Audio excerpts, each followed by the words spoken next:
नमस्ते बच्चों। आप सब कैसे हो? हम लोग हमारा इकाई 6 जीव जगत के बारे में चर्चा कर रहे थे।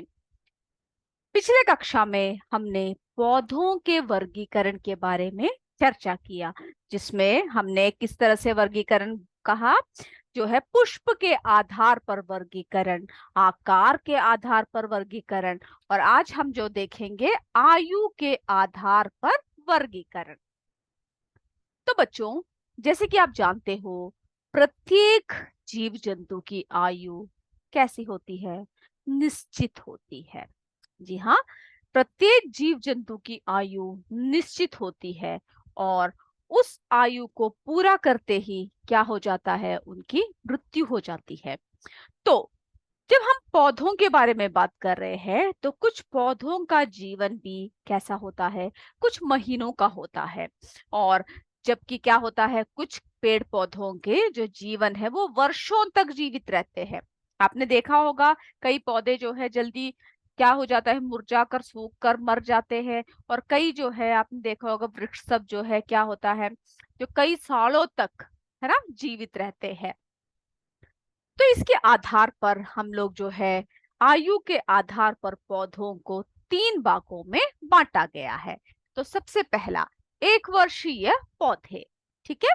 दूसरा जो है द्विवर्षीय पौधे और तीसरा जो है बहुवर्षीय पौधे। तो जैसे कि नाम से ही आपको पता चल रहा है, एक वर्षीय पौधे यानी इनकी आयु कितना होता है? 1 वर्ष होता है। ओके, इनकी आयु कितना होता है बच्चों? 1 वर्ष होता है। और ये जो है 1 वर्ष के अंदर ही यानी कुछ महीनों के अंदर ही ये क्या करते हैं? ऐसे पौधे फलते फूलते हैं और अंत में सूख कर समाप्त हो जाते हैं। उदाहरण के लिए जैसे चना है, मटर है, गेहूं, दान, ठीक है। इन सबको उदाहरण हम आपको एक साथ दिखाएंगे। अब देखिए, पहले हम समझ लेते हैं क्या है। दूसरा है द्विवर्षीय पौधे। तो जो द्विवर्षीय पौधे हैं, ये कैसे होते हैं? जैसे कि नाम से ही है, इनका जो है 2 वर्ष की आयु होती है। ठीक है, 2 वर्ष की आयु होती है। ये पौधे जो है, जो द्विवर्षीय पौधे हैं, ये पौधे जो है 2 वर्ष के भीतर ही अपना जीवन चक्र पूरा करते हैं।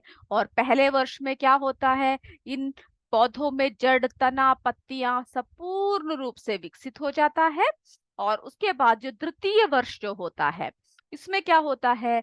जो दूसरा वर्ष होता है, द्वितीय वर्ष में ये पौधे जो है फल, बीज आदि का निर्माण जो है इसमें क्या होता है? नष्ट हो जाता है दूसरे साल में। तो इस प्रकार के बहुत ही कम पौधे हैं, जैसे कि जो आपने अगर केले का पौधा देखा होगा, है ना, उसमें क्या है, वो सिर्फ 2 वर्ष के लिए ही जल्दी से फल लग जाता है, उसके बाद जो है उसकी आयु समाप्त हो जाता है। तो द्विवर्षीय पौधे है वे। अब जो है तीसरा तीसरा जो है बहुवर्षीय पौधे। तो बहुवर्षीय पौधे जो है बच्चों, ये कई वर्ष तक जीवित रहते हैं। ठीक है, ये ऐसे पौधे जो है कई वर्षों तक क्या होता है? कई वर्षों तक ऐसे पौधे जीवित रहते हैं, यानी बहुत सालों तक। आपने कई पौधे देखे होंगे ना, जो बहुत वर्षों तक क्या होता है, उनमें जीवन होता है। जैसे कि आप इनमें क्या होता है, जैसे संपूर्ण जीवन काल फूल और फल लगते हैं। और ये जो है शाक के रूप में भी हो सकते हैं, झाड़ी या वृक्ष, तीनों ही तरह के पौधे ये हो सकते हैं। जैसे कि दूब घास, गुलाब, है ना, आम, कटहल आदि जो है इनके उदाहरण है। तो हम लोग जो जरा उदाहरण को भी जरा देख लेते हैं। चलिए, तो बच्चों, जैसे हमने आपको बताया, आयु के आधार पर 1 वर्षीय पौधे देख रहे हो। 1 वर्षीय पौधे जो है कुछ महीनों के भीतर फलते फूलते हैं, है ना। ये देखो, ये जैसे कि ये धान या गेहूं है, फिर जो है मटर है, उसके बाद जो है चना है। ये सब कैसा होता है, कैसे पौधे होते हैं? जो कुछ ही समय बाद यानी 1 वर्ष के भीतर ही फलते फूलते हैं और फिर सूख कर ये समाप्त हो जाते हैं। अब देखिए द्विवर्षीय पौधे, है ना। द्विवर्षीय पौधे देखिए, ये देखिए जैसे कि केले का पेड़ जो है, इसमें क्या है, ये पौधे जो है 2 वर्ष के भीतर ही अपना जीवन चक्र पूरा करते हैं। और 2 वर्ष के भीतर ही क्या करते हैं? अपना जीवन चक्र पूरा करते हैं और उसी में पुष्पन, फलन, बीजों का निर्माण आदि जो है दो दूसरे वर्ष के अंदर ही इनका नष्ट हो जाता है। जैसे कि हमने ये उदाहरण देखा। अब जो है बहुवर्षीय, यानी जो बहुत सालों तक रहता है ना। जैसे गुलाब देखे होंगे आपने कि आपके घर में जो गुलाब का पेड़ लगा हुआ है बहुत समय से आपके घर में ही है ना, फूल लगते हैं। और जैसे कटहल का पेड़ है, उसमें जो है कटहल लगते हैं, आप खाते रहते हो, बहुत सालों से खा रहे हो। आम का पेड़ है, ये सब क्या है, जैसे दूब घास है, ये सब जो है बहुवर्षीय पौधों का उदाहरण है। तो ये आपको क्लियर हो गया। तो आप क्या कीजिएगा, इसके जो है उदाहरण समेत आपको क्या करना है, इसको लिखना है। ठीक है, कौन कौन से पौधे हैं। अब जो अगला हम देखेंगे, पौधों की विभिन्न भागों की संरचना। ठीक है, पार्ट्स ऑफ ए प्लांट कहते हैं ना हम लोग, जो है पौधों के विभिन्न भागों की क्या देख रहे हैं हम लोग, संरचना एवं कार्य। संरचना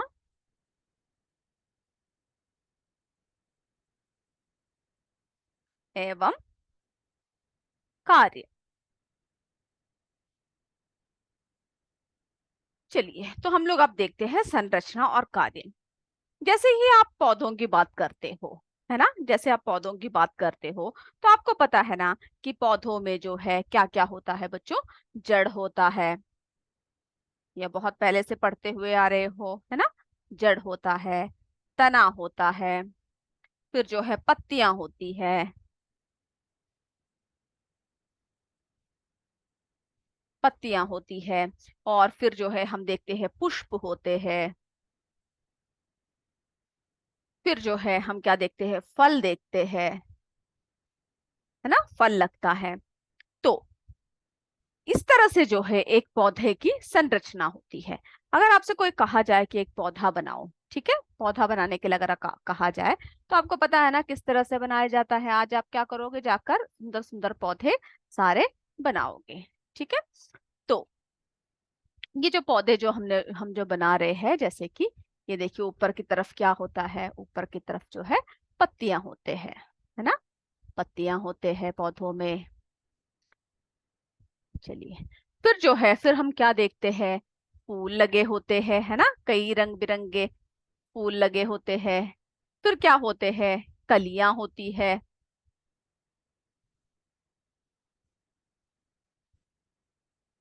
चलिए, कलियां होते हैं। और फिर हम लोग क्या देखते हैं पौधों में, जो है जड़ होती है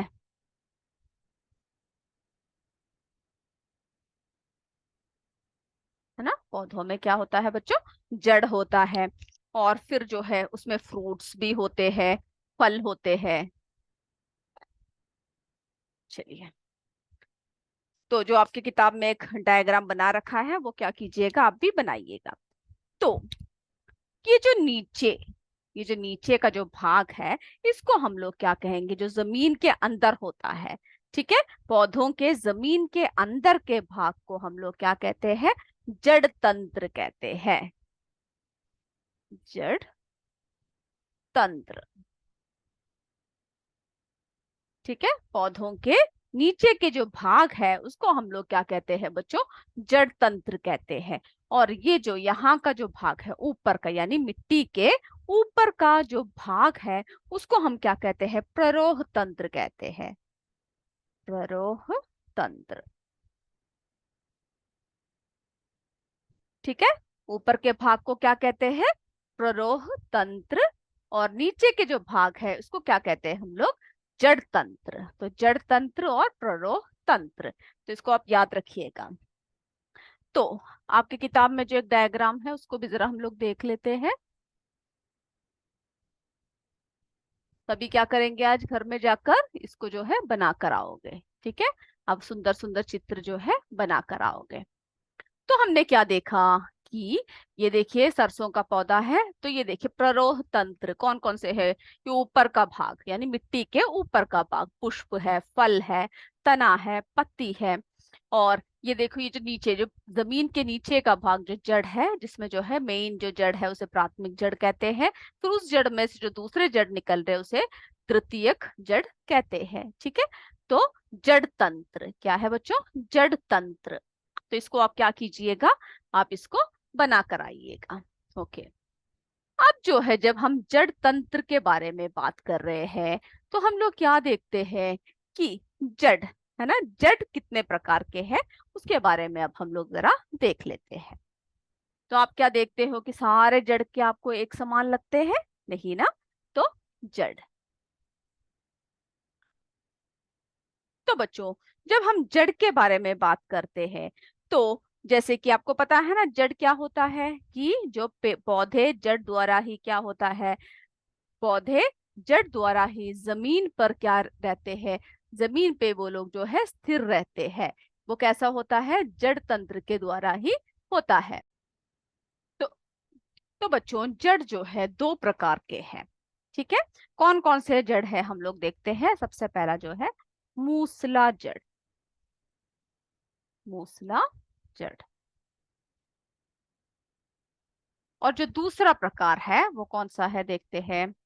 जो दूसरा प्रकार है वो है अपस्थानिक जड़,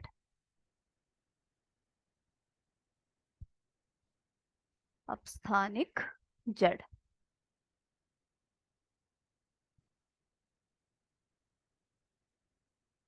ठीक है, मूसला जड़ और अपस्थानिक जड़।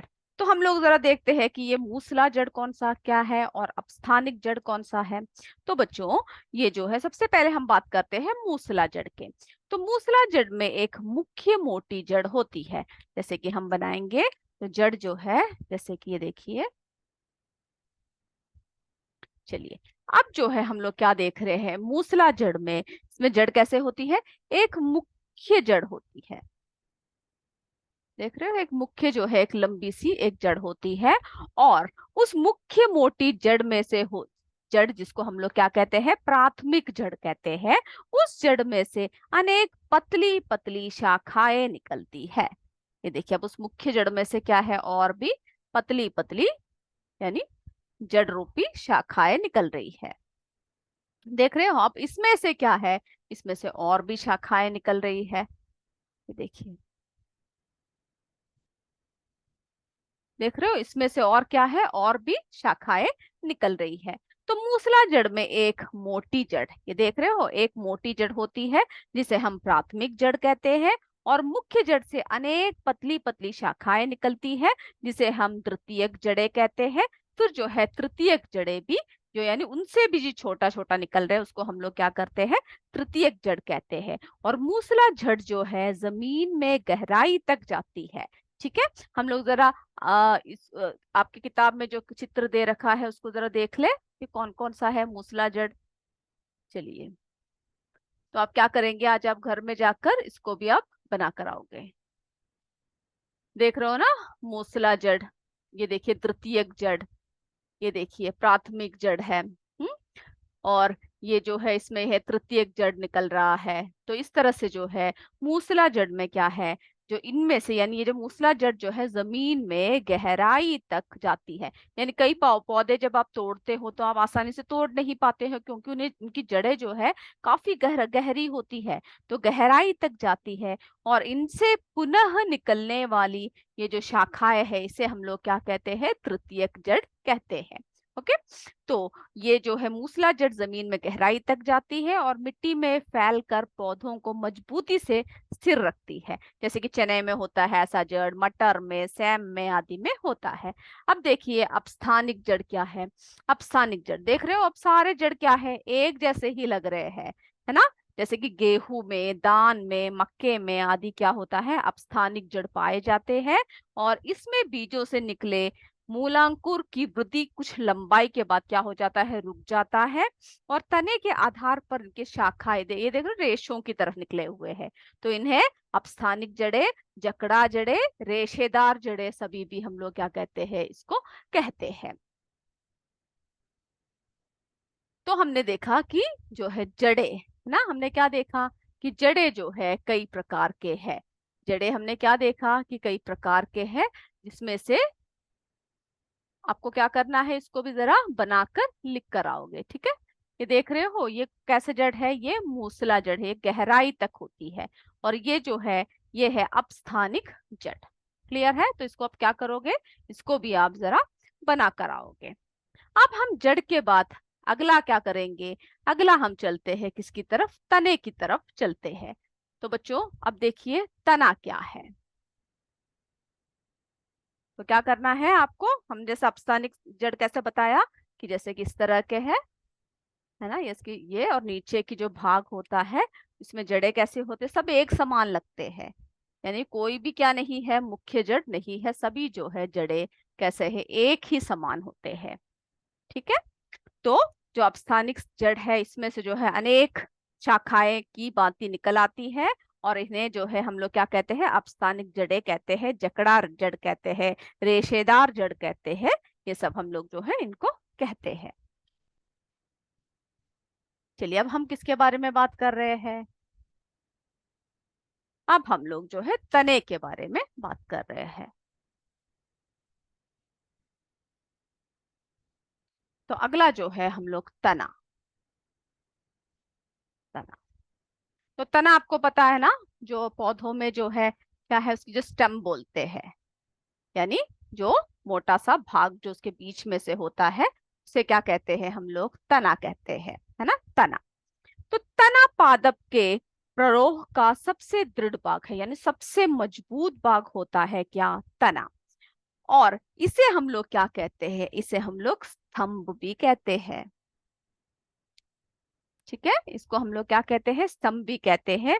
और प्रारंभ में तने कैसे होते हैं, जब स्टार्टिंग में देखा है ना आपने, कोई पेड़ पौधा लगा रखा हो या फिर कोई भी अपने पौधा लगा रखा हो, तो शुरुआत में आप देखोगे कि वो जो है उसका जो तना है काफी कोमल होता है। तो प्रारंभ में कैसे होते हैं, ये काफी कोमल होते हैं। और जैसे जैसे समय बीतता है उसके साथ साथ क्या होता है बच्चों, ये जो है ये पुराना होकर ये शाख, जाड़ी या वृक्ष का रूप धारण कर लेते हैं। और अब हम एक डायग्राम दिखाते हैं, एक चित्र आपकी किताब में जो दे रखा है उसको भी जरा देख लेते हैं। चलिए, तो जो है इसमें एक गन्ने के पौधे का चित्र दे रखा है ना, गन्ने के पौधे का चित्र दे रखा है। तो देखिए इसमें आप देखिए कि जो इस क्या कहते हैं, ये जो गन्ने का जो पौधा है जो दे रखा है, तो इसमें जो है ये देख रहे हो इसे पर्व संधि, ये देखो इसकी जो आपने देखा होगा गन्ने के बीच बीच में क्या होता है, गांठ होते हैं, है ना, गांठ होते हैं। तो ये जो गांठ है इसे हम लोग क्या कहते हैं, ये इसको पर्व संधि कहते हैं। तो तने में गांठ जैसी रचना को पर्व संधि कहते हैं। और एक यहाँ पर होगा तो एक अगला यहाँ पर होगा, है ना। तो इन दोनों पर्व संधि के बीच में, इन दोनों के बीच में निकटतम दो पर्व संधियों के बीच के स्थान को हम लोग क्या कहते हैं, पर्व कहते हैं। ठीक है, क्या कहते हैं, पर्व कहते हैं। तो जैसे कि धूप घास, मक्का, बांस, गन्ना आदि पौधों में क्या कर सकते हैं, हम लोग इसे स्पष्ट रूप से देख सकते हैं। और तो बच्चों आज के लिए हम लोग इतना ही चर्चा करेंगे। अब जो है हमारा किसका समय हो रहा है, एक छोटी सी परीक्षा का समय हो रहा है। तो हम लोग ऐसा करते हैं, हमारा एक छोटा सा परीक्षा शुरू करते हैं, और अगली कक्षा में आप सब पढ़कर आइएगा, फिर हम क्या करेंगे, उससे आपसे और भी ज्यादा सवाल पूछेंगे।